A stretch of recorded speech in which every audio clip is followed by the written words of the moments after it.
That soup stock is getting pretty wicked, and I did an infusion for CBN the other day, and that CBN infusion came out tasting really good.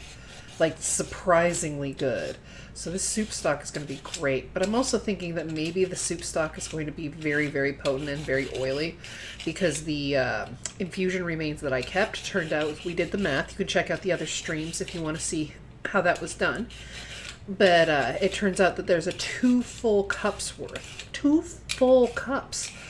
of canna oil in those remains. And that is an awful lot of remains to be left behind.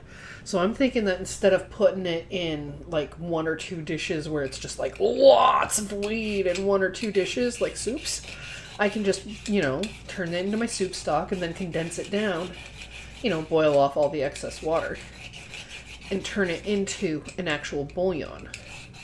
And then I can freeze that bouillon into little scoops, or if it turns out to be a liquid bouillon, I'll be able to put it into little pucks, just like the powdered bouillons that you get in the store.